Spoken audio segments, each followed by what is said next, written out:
Sigimbe ka Sherifla Jabaranso lajɛni waati aw kun bɛ ka sariya bulon kɔnɔ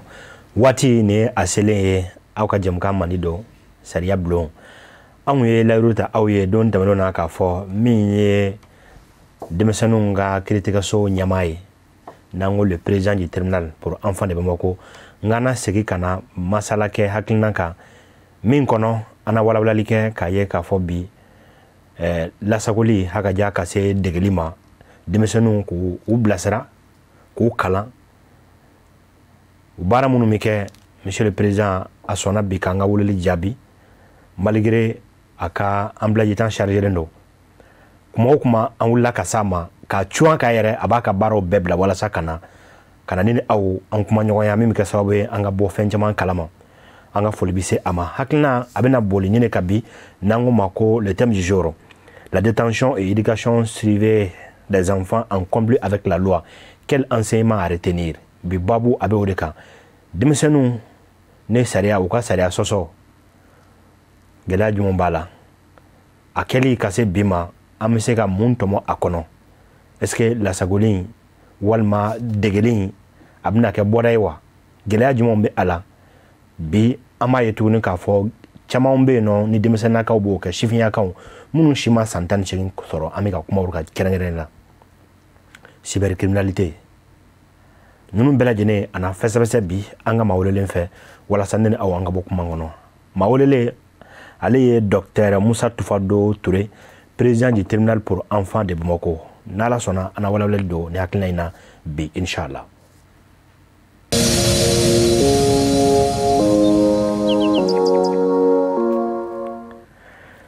Monsieur le Président, an bɛ fo tuguni k'i waleɲuman dɔn kuma o kuma mako seri ma anw fɛ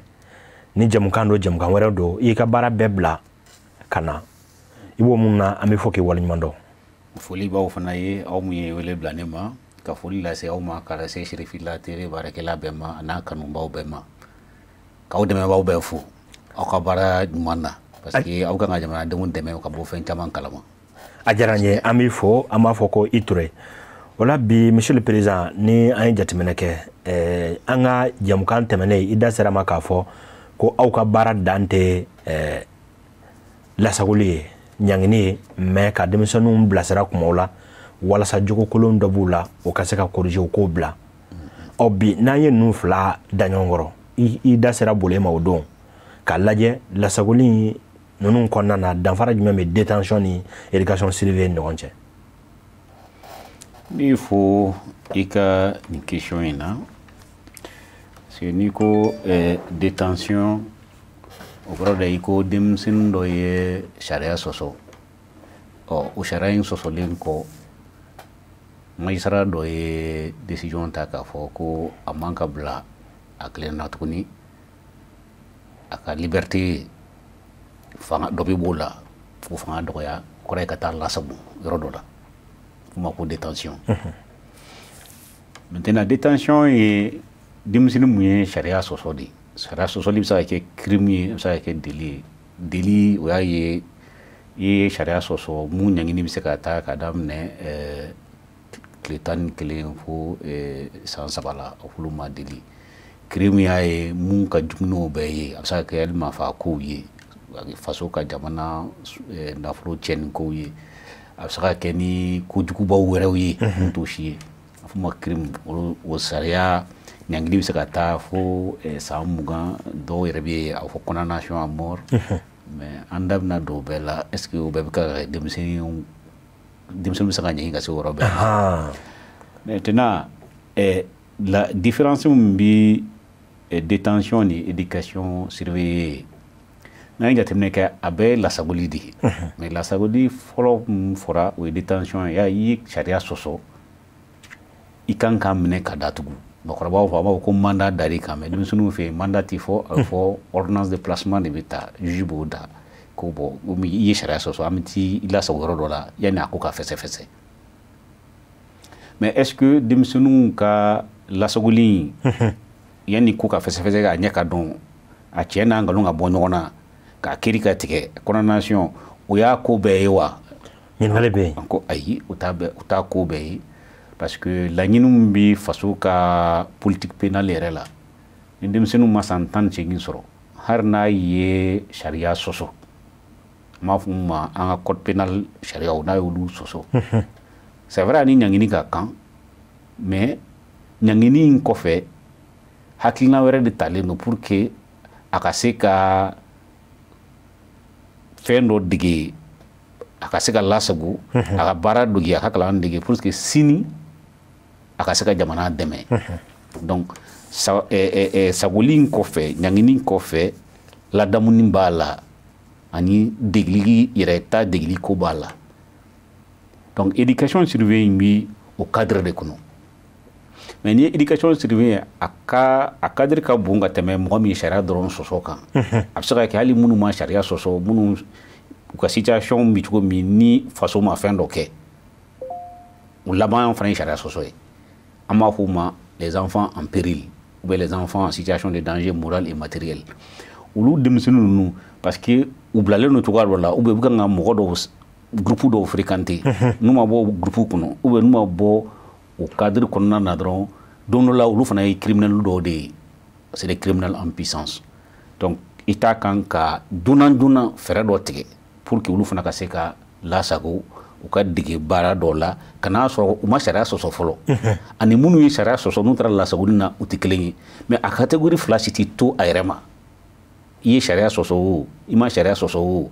sariya faso kan k'a bolo de i kɔrɔ pour que i ka bɔ nin cadre in kɔnɔ pour que sini i ka se ka sigi i yɛrɛ ta i ka kɛ jamana yɛrɛ ma jigi ye au lieu que i ka kɛ jamana ka charge ye i ka kɛ jigi dɔ ye jamana yɛrɛ kuturu ma a fɔ o de ma les mesures d'accompagnement donc o de ye sariya sɔsɔ b'o la n'u ma sariya sɔsɔ denmisɛnninw bɛ bɔ o bénéficier n'u taara boli d'ailleurs ni ordonnance ta a fɔ a bɛɛ ma ordonnance de mais o conditions tɛ kelen ye nin condition ye n ye sariya de sɔsɔ yanni n ka sɛgɛsɛgɛli ka kɛ ka ban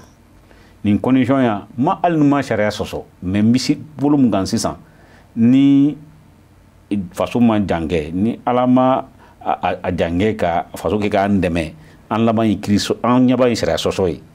bon a dun bɛɛ conséquence ye faso de ka intérêt t'a la faso ka perte de don mɔgɔ kelen ka perte o ye faso ka perte de donc cogoya jumɛn min kɛ pour que ko o ko timɛ an kun ye boli ko kuma fɔ mais boli dɔrɔn ti lasagolikɛyɔrɔ ye mais faso ka lasagolikɛyɔrɔ de ye boli ye pour le moment. D'accord. Mais faso bɛ se ka baara kɛ mɔgɔ wɛrɛw fɛ. Très bien. Oui. Monsieur le Président, ni an ye jateminɛ kɛ nin bɛɛ ka bi ni ko k'i ka nin fɛn o fɛn ta k'a lajɛ i n'a fɔ aw ka kiribɔ yɛrɛ bɛ cogo min na aw ka baarakɛda bɛ cogo min na an ka fɔ ten i n'a fɔ tigi tɛ n y'a fɔ cogo min na aw jɔyɔrɔ yɛrɛ ye jumɛn ye nin kɔnɔna na tribunal pour enfants jɔyɔrɔ jumɛn b'ale la denmisɛnninw ka mara ni lasagoli yɛrɛ bɛɛ hukumu kɔnɔna na le rôle du tribunal. D'accord, ni ye tribunal ka jateminɛ tribunal ka baaraw la d'abord denmisɛnninw yɛrɛ min bɛ taa boli u tɛ se ka taa boli u yɛrɛ ma fo juge dɔ de ka u bila boli juge de bɛ ordonnance ta pour que k'u placer boli mais juge fana ka baara tɛ dafa ko dɔrɔn ye ordonnance ta ka denmisɛnnin dɔ placer boli o dɔrɔn tɛ dɛ sariya b'a diyagoya juge ma e mun ye denmisɛnnin ninnu bila boli i ka suit oui période de biais périodiquement juge ou un procureur ninnu kan ka taa boli ka taa denmisɛnninw lajɛ u bɛ condition mun na faso kan ka dɛmɛ mun k'u ye est ce que faso kan ka dɛmɛ k'u ye est ce que u minɛcogo ka ɲi wa est ce que u ka droit respecté len don mais ni juge m'o kɛ juge yɛrɛ ye sariya sɔsɔ ah oui oui ni juge m'o kɛ juge yɛrɛ y'a ka sariya sɔsɔ parce que juge sariya de ko juge ko o kɛ a ka visite kɛ a ye denmisɛnninw bila ka k'u garder yɔrɔ min a ka taa visite kɛ o yɔrɔ la et puis n'a ye visite bila mesure minnu b'a accompagner juge de kan k'olu déterminer o n'a sɔrɔ denmisɛnnin kan ka dɔgɔtɔrɔ de kan ka accompagner ou bien n'a sɔrɔ a bɛ fɛnw de ta laɲɛnamini fɛnw de ta ni psychologue de kan ka accompagner ou bien ni sociologue de kan ka accompagner juge kan k'o bɛ déterminer a ka ordonnance kɔnɔ k'a fɔ bon nin denmisɛnnin ni a ye sariya sɔsɔ mais a na ni an ka analyse y'a jira k'a fɔ ani nin dɛmɛni ka kan n'ale y'o sɛbɛn k'a sigi a ka bureau kɔnɔ ale b'a dɔn cogo di ko lawaleya a ma lawaleya a tɛ se k'o dɔn donc il faut a ka t'o contrôler sur le terrain o b'a to juge n'a ka greffier kan ka taa boli chaque fois que de besoin ka taa lajɛ denmisɛnninw bɛ cadre mun kɔnɔ comme n y'a f'i ye boli dɔrɔn tɛ juge bɛ se k'a di denmisɛnnin confier institution wɛrɛw la institution publique ou privée wɛrɛ la au juge au sariya b'a yamaruya ka taa boli ka to inspecter o sariya kelen de b'a yamaruya fana a ka taa institution ninnu fana kelen kelen na k'a lajɛ est-ce que denmisɛnninw ninnu bila ka na cadre min kɔnɔ cadre denmisɛnninw ka cadre don wa est-ce que ni mɔgɔkɔrɔbaw mélangelen tɛ ɲɔgɔn na wa est-ce que u bilalen don baara dɔ la u man ka bila baara mun na wa n'a sɔrɔ u bɛ kalan na est-ce que u kan ka kalan kɛ ka ɲɛ wa juge kan k'o bɛ évaluer périodiquement en ce moment on est expert ou rapport a b'olu kalan pour dire que bon an kun y'i bila nin détention na nin waati na mais i ka situation évoluera yɛlɛma bɛ se ka don a la sariya ko yɛlɛma ka don a la chaque fois ni juge y'a dɔn ni yɛlɛma donna a la o de bɛ nafa lase den ma donc yɛlɛma juge bɛ décision wɛrɛ ta a détention in cadre yɛlɛma a bɛ se ka kɛ yɛrɛ waati dɔ bɛ se ka kɛ a b'a fɔ ko bon comme denmisɛnnin a situation évoluera kosɛbɛ an bɛ se k'a lasegin a bangebaaw yɛrɛ ma yanni waati dɔ k'a lajɛ o bɛɛ ye mesure d'accompagnement de ka mɔgɔ minɛ ka datugu an ka sariya yɛrɛ la denmisɛnninw ka sariya la o ye exception de exception kɔrɔ d'a ye ni juge yɛrɛ tɛ mɔgɔ bila an k'a fɔ mɔgɔ bɛ mun faamu kaso la tant que solution wɛrɛ b'a bolo n'a b'a dɔn cogoya wɛrɛ tɛ yen n'o karisa bilala a ka situation min sɔn ka juguya ou bien a bɛ sɔn ka tunu de a bɛ sɔn k'a fɔ bon e bɛ cogo min sisan an kan ka taa lamara boli on t'a fɔ kaso on b'a fɔ ko ka t'i lamara yɔrɔ dɔ la d'accord mais en fait c'est la même chose c'est comme ni ala ye mɔgɔ min ɲɛ ka filɛli dogo a b'a fɔ ko e fiɲɛtɔ de ye wa bon fiɲɛtɔ de don ani n ka filɛli dogora a bɛ kelen pratiquement c'est un peu ça mais détention yi différence dɔ fana bɛ ani éducation surveillée ni ɲɔgɔn cɛ c'est que a tout est encadré ni bɛ détention na waati ko de don ni minɛnen don k'i ye délit de kɛ o détention yi article dɔw de b'a f'i ɲɛna clairement ko a détention tɛ se ka tɛmɛ 3 mois kan n'i ye délit kɛ détention tɛ se ka tɛmɛ 1 an kan. D'accord mais o délit i tɛ misali dɔ ta an kan o kan parce que n'i ko ko délit anw t'o dɔn bamanankan na misali la. c'est-à-dire que délit n y'a awɔ mais n'i ye misali dɔ ta sisan. par exemple n'a fɔra ko mɔgɔ ye sonyɛni kɛ. sariya yɛrɛ la sonyɛni ye fila ye o sonyɛni dɔ ye crime ye dɔ ye délit ye n bɛ sugu la i tɛgɛ don dɔ kun k'a ka porte-monnaie bɔ ka taa n'a ye o ye délit de ye. I minɛna u nana donc i kan ka ɲangi sariya ko n'i bɛ ɲangi k'a daminɛ tile 11 ka taa bila fo san 3 bien a bɛ se ka kɛ san 5 ye olu bɛɛ ye délit de ye tant que a tɛ tɛmɛ san 5 ninnu kan olu ye délit de ye mais n'i ye waleya kɛ waleya min b'i ɲangi ka tɛmɛ san 5 kan a fɔ olu ma crime donc ɲangini de b'a déterminer k'a fɔ n'a sɔrɔ délit de don ou bien crime de don n'a tɛ tɛmɛ san 5 kan a bɛ fɔ o ma délit mais n'a bɛ tɛmɛ san 5 kan ka taa fo sanfɛ a bɛ fɔ o ma ko crime o de ye kojugubaw ye mais i b'a jateminɛ denmisɛnninw fana ka o sariya ni maakɔrɔbaw tɔ tɛ kelen ye. danfara jumɛn b'u cɛ. danfara min b'u cɛ d'abord délai de détention yɛrɛ la fɔlɔ n y'a f'i ɲɛna maakɔrɔbaw ta n'i ye délit kɛ san i bɛ se ka mandat bɛ se ka renouveler i bɛ se ka hali san 1 kɛ délit kama mais denmisɛnninw na i tɛ se ka tɛmɛ kalo 3 kan. ni crime don mɔgɔkɔrɔbaw ta la i bɛ se ka taa fo san 3 la mais denmisɛnninw na i tɛ se ka tɛmɛ san 1 kan. ah oui donc o délai ka dɔn ka tɛmɛ mɔgɔkɔrɔbaw ta kan mais yanni an ka so yɛrɛ bɛɛ ma hali garde à vue la a yirala k'a fɔ denmisɛnninw ka garde à vue ni mɔgɔkɔrɔba ta tɛ kelen ye denmisɛnnin ka garde à vue 20 heures de don c'est à dire que heure 20 a tɛ se ka tɛmɛ o kan garde à vue la pour que a ka se ka tɛmɛ o kan dɔɔni il faut que procureur ou bien juge des enfants ka yamaruya di o la 10 heures bɛ se ka fara a kan donc a garde à vue cayara cogo o cogo a tɛ se ka tɛmɛ 30 heures kan n'i y'a jateminɛ an ka la loi sur la minorité pénale a ka article 20 b'o de f'i ɲɛna ko garde à vue de yɛrɛ tɛ se ka tɛmɛ 30 heures kan maximum quoi o yɛrɛ fo procureur ou bien juge d'instruction de ka autoriser. Monsieur le Président o yɔrɔnin na jamukan in kɔnɔ an b'a kɛ an ka arajoso fana mɛ n'o ye la voix du citoyen an bɔra dɔw kalama ni kɛnɛ ninnu bɛ kɛ sababu ye aw tɛ dɔw dɔn an fana m'olu f'a ɲɛna an ye denmisɛnnin dɔ ye situation dɔ ɲɛfɔ an ɲɛna an yɛrɛ kamu an ɲɛ dara denmisɛnnin kan denmisɛnnin de don a ma san 18 sɔrɔ mais a ye garde à vue min kɛ a tɛmɛna tile 3 yɛrɛ kan o ye sariya sɔsɔ ye a tɛmɛna tile 3 yɛrɛ kan o ye sariya sɔsɔ Bamakɔ yan est-ce que a fɔra aw ye procureur ladɔnniya ko la ou bien juge des enfants ladɔnniya ko la wa bon u ko u bɛna bila ka taa aw fɛ a bɛ san caman bɔ ouais mais k'u bɛna bila ka taa tribunal la pour enfant la mais tile 3 tɛmɛnen kɔfɛ pour que ko ka se ka bɔ o la pour que a ka fɔ procureur ye ou bien a ka fɔ juge des enfants ye de k'a fɔ ko dɔ bi denmisɛnnin dɔ garilen don unité d'enquête dɔ la policier dɔ la normalement u kan ka bila ka taa brigade de mœurs la i yɛrɛ de ko don brigade de mœurs yɛrɛ de ko don brigade de mœurs yɛrɛ de ko don olu dun formelen don olu b'a dɔn denmisɛnnin ka sariya bɛ tɛmɛ cogo o cogo waa tɛmɛ siraw bɛɛ dɔn a kɛra yɛrɛ de parce que à la précision ni faamuyali tɛ se ka kɛ k'a fɔ k'olu tɛmɛna 30 heures u tɛmɛna kan yɔrɔ wɛrɛ tɛ brigade de mœurs yɛrɛ de don a waati la brigade de mœurs yɛrɛ de don n'a ma ɲa k'i bɛ kunnafoni ɲuman di i kana kɛ sababu ye ka mɔgɔ tɔw lafili c'est pourquoi ne yɛrɛ wulila ka taa ɲɛ da denmisɛnnin tɔgɔ in kan k'a ye a bilara a placera waati min na ani a taara tribunal la don min na a ye tile 3 dɔɔnin kɛ tile 4 don a taara man kan o ye sariya sɔsɔ ye kɔni wuli cogo foyi t'o la o ye sariya sɔsɔ ye parce que n'i ye an ka article 20 ta a ko de ko brigade de mœurs mɔgɔw a kɛra brigade de mœurs a kɛra policier o gendarme so ye denmisɛnnin o denmisɛnnin n'i ma san 18 sɔrɔ n'u y'i minɛ n'u y'i bila garde à vue la a garde à vue dan ye heure 20 de ye hali tile kelen tɛ heure 20 ni heure 20 tɛmɛna u kan ka i confier i parents na ou bien u b'i confier institution dɔ la maintenant n'u bɛ fɛ ka prolonger u b'a fɔ procureur de ye ou bien juge des enfants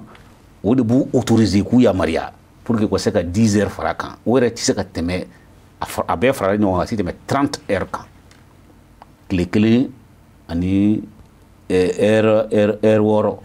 tile kelen ni heure 6 o y'a cayalenba ye hali procureur tɛ se ka dɔ fara o kan kuma tɛ polisi ma procureur n'a ka procureur juge n'a ka juge a tɛ se ka dɔ fara o kan parce que sariya ko 30 heures n'u y'o kɛ o ye sariya sɔsɔ o ye sariya sɔsɔ de d'ailleurs n'aw bɔra o kalama normalement ni polisi mun y'o kɛ ou bien ni gendarme mun y'o kɛ ou bien ni juge mun y'o kɛ ou bien ni procureur mun y'o kɛ aw kan ka dénoncer pour que o juge ka sanctionner ou bien a procureur ka sanctionner ou bien o politique ka sanctionner kan ka sanctionner parce que a ye sariya sɔsɔ mɔgɔ tɛ sariya sanfɛ o mɔgɔ si tɛ sariya sanfɛ i kɛra policier ye o i kɛra gendarme ye o i kɛra juge ye o i kɛra procureur ye o sariya de bɛ bɛɛ sanfɛ n'i ye sariya sɔsɔ i kan ka ɲangi i bɛ ɲangi a faamuna u tɛ yɛrɛ t'o la hali n y'o de fɔ même détention in na délai ko de don a fɔra ko n'i ye délit kɛ ni délit de don i ka délai tɛ se ka tɛmɛ 3 mois kan 3 mois ni 3 mois sera ni délit ko de don i kan ka labila i bɛ se ka confier i parents na comme i bɛ se ka confier institution privée ou bien publique dɔw la justice ka baarakɛɲɔgɔn dɔw i bɛ se ka confier o institution dɔw la pour que k'i lamɔlɛ ou bien k'i lamara ou bien ka i ka fɛn tɔw suit mais n'o délai tɛmɛna juge min y'i bila n'a ma i bila ye n'a m'i labɔ a ye sariya sɔsɔ a bɛ sariya sɔsɔ kɔnɔ oui sariya sɔsɔ kɔnɔ a nɔ kan ka minɛ o bɛ se ka kɛ a n'o bɛ minɛ kɛ donc tɛ minɛ pourquoi juge tɛ sariya sanfɛ o maa si tɛ sariya sanfɛ a diyara n ye monsieur le président donc olu délai ninnu dɔnnen don maintenant comme j'ai dit ni éducation surveillée don éducation surveillée bɛɛ kɔrɔta k'i ye sariya sɔsɔ o la diyagoya tɛ i ka datugu boli i bɛ se ka di centre d'accueil dɔw ma i n'a fɔ orphelinat dɔw bon orphelinat ninnu généralement olu denmisɛnninw dɔw de bɛ yen mun ka catégorie dɔw de ye mun kan ka taa yen mais ni siranya bɛ mun ka ko la a bɛ se ka bila centre dɔw la par exemple centre kanuya bɛ yen par exemple denmisɛnnin minnu minɛ terrorisme na ninnu olu tɛ juge o olu bila centre kanuya la mais u bɛ surveiller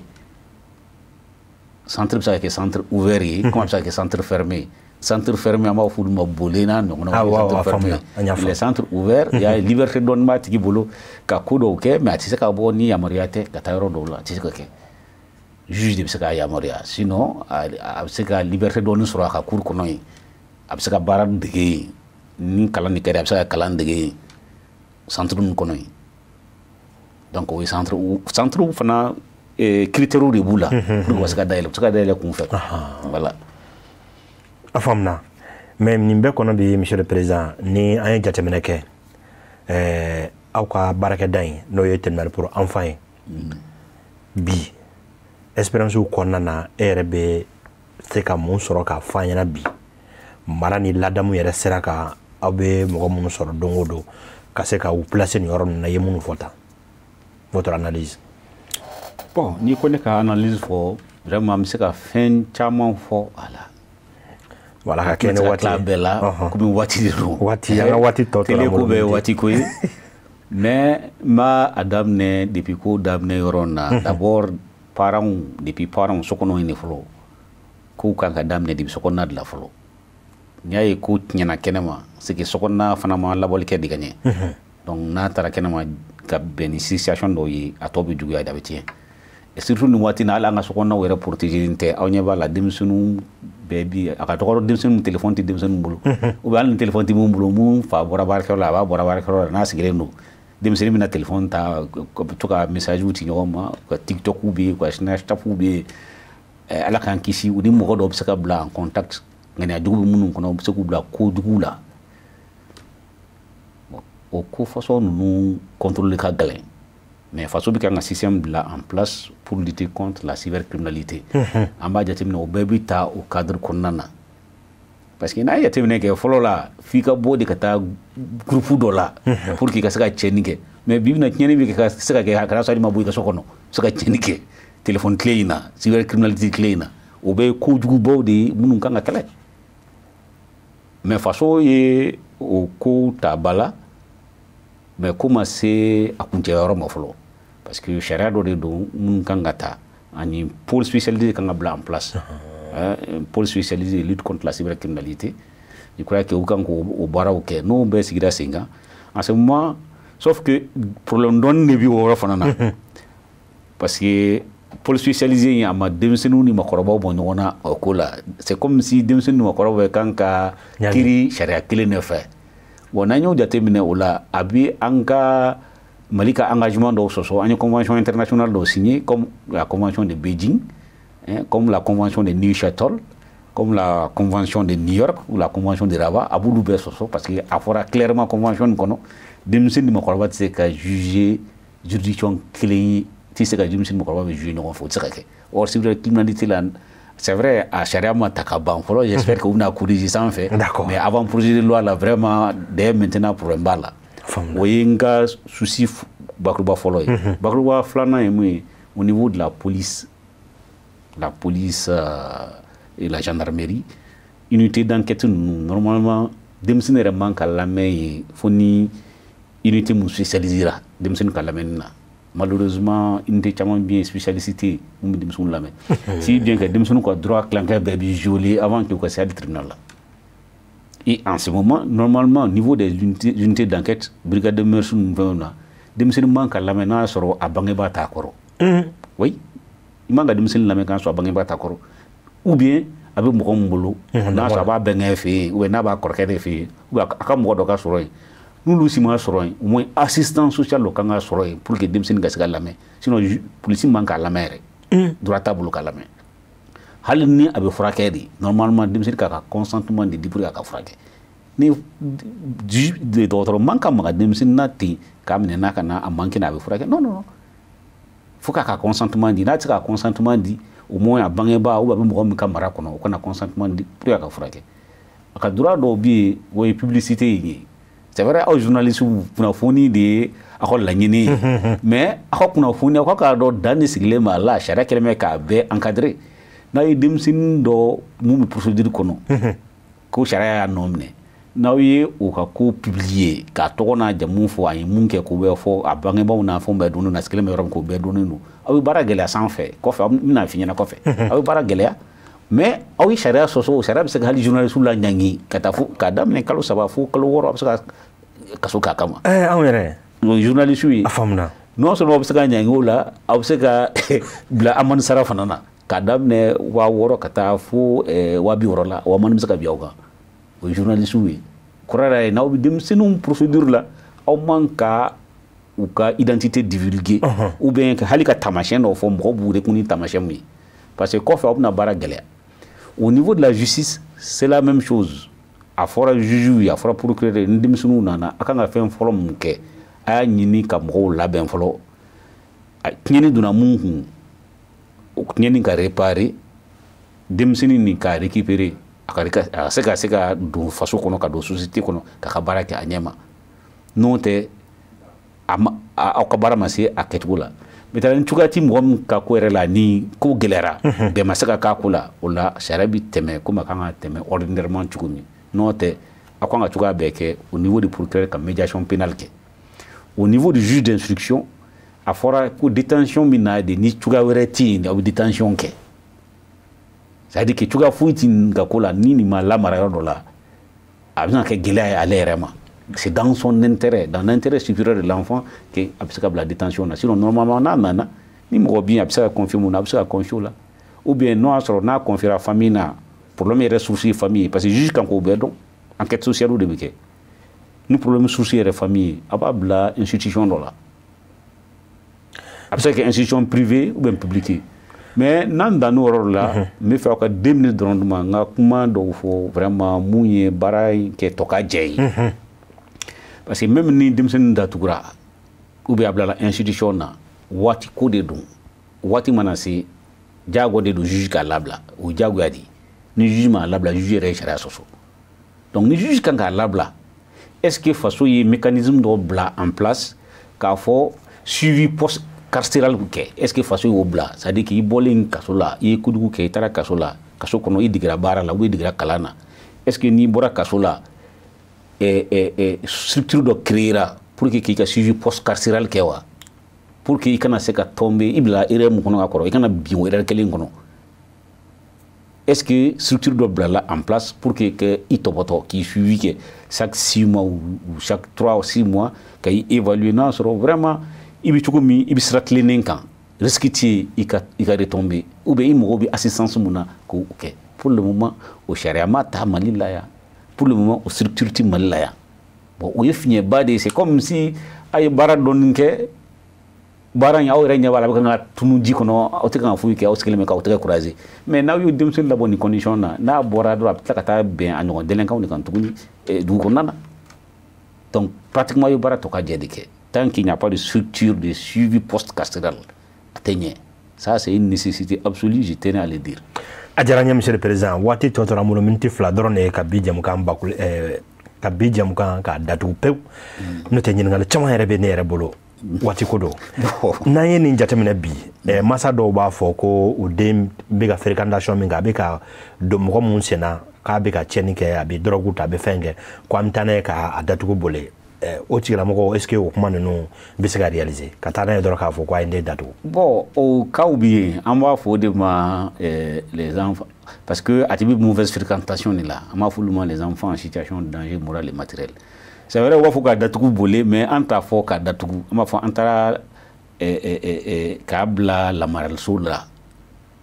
o kɔrɔ ta ye a bɛ kaso la parce que n'i ye sariyaw yɛrɛ jateminɛ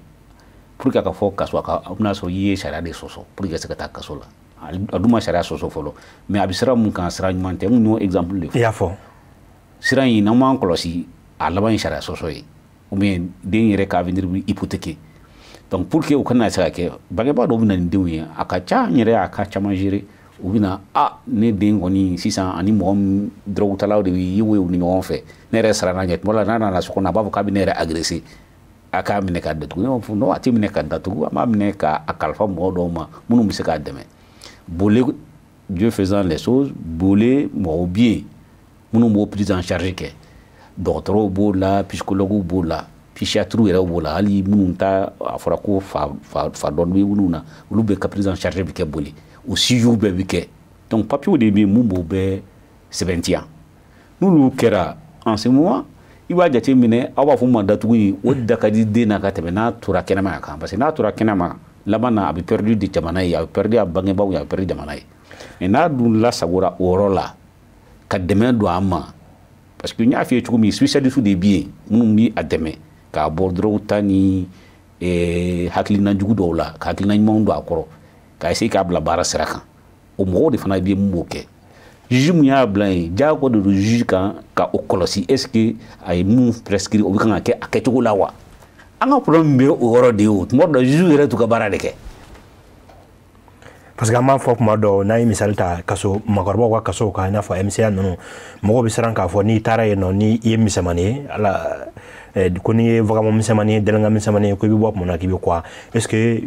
ka nin yɔrɔnin boucler dɔrɔn denmisɛnninw t'a la est ce que n'u fana taara u ɲɔgɔn dɔw sɔrɔ yen minnu fana ka kuwalen don ka tɛmɛ u kan u kana tila ka ko y'a la fɛ. o de hakiliba yɔrɔ nin o de y'a fɔra ko u t'a kalifa mɔgɔw ma n'o ye administration pénitentiaire mɔgɔw ye olu kan k'u hakili kɛ o yɔrɔ nin na mɔgɔ min nana sira nin kan ni mun nana nin sira in kan juge mun yɛrɛ y'u bila yen u kan ka hakili to o yɔrɔ in na ni karisa bila nin condition in na a kan ka évoluer nin sira in de kan ni n'u nana nin condition na nin fana kan ka évoluer sira mun kan ka jateminɛ k'a la mais comme j'ai dit ko in yɛrɛ ye mun ye baara tɔ ka jɛdenw de don baara tɔ ka jɔ de don parce que hali n'u encadré la kaso kɔnɔ n'u bɔra ni structure dɔ ma bila mun bɛ suivi post carcéral kɛ baara in bɛ kɛ baara fu de ala k'an kisi a ma waati banna n bolo n tɛ ɲininkali wɛrɛw caman bɛ yen misali la ka i ɲɛsin denmansaw ni jamana yɛrɛ ma nka waati banna n bolo n dalen b'a la k'a fɔ waati yɛrɛ tɛnta wɛrɛw la an na nin fana synthèse kɛ da ma se yɔrɔ minnu ma gɛlɛya minnu bɛ yen nɔ ka se k'o développer fɛn caman bɛ yen mun kan ka fɔ mais waati ko de don waati banna n bolo misali télévision ye waati ko de ye an b'aw fo ka waleɲuman dɔn a diyara n ye an siɲɛ k'an bɛn siɲɛ wɛrɛ ni ala sɔnna an b'i fo an b'a fɔ k'i Toure ne kun ye aw garisɛgɛ ye sariya bulon kɔnɔ bi waati banna fo ka tɛmɛ a kan n'o tɛ ɲininkali caman bɛ yen nɔ président yɛrɛ fana jaabi caman b'a bolo ka di waati ko dɔn waati nataw la ni ala sɔnna a kɛra ni jamukan walima a kɛra jamukan wɛrɛw Serifula Jabaramuso ka an n'ale a n'a sɔrɔ maa dɔw min fana b'a fɛ ka kunnafoni ɲuman di k'an bɔ fili kɔnɔ olu de a ka tiɲɛ an ka sɔrɔ ka tiɲɛni dilan k'an ka kɔn a ma o ye anw ka laɲini ye an ka cɛkɔrɔba fana o y'a ka laɲini ye a Seydi Seku Usumani Malani Hayidara babu an b'a ɲɔngiri yan nɔ bi sariya bulon n ka foli b'a ye an ka Sekiba merci bien an b'i fo an bɛ a fɔ babu a bɛ bila yan yɔrɔ in na maa wololen ale kun ye docteur Musa Tufado Toure président du tribunal pour enfants de Bamako babu an bɛ ka segin de kan denmisɛnninw ka lasagoli u ka kɔlɔsili ani u dilanni a kuma o de kan n'ala sɔnna waati wɛrɛ an na ɲɔgɔn sɔrɔ jamukan wɛrɛ kan a k'an mɔ la salamu aleykum wa rahmatulahi taala barakɛtu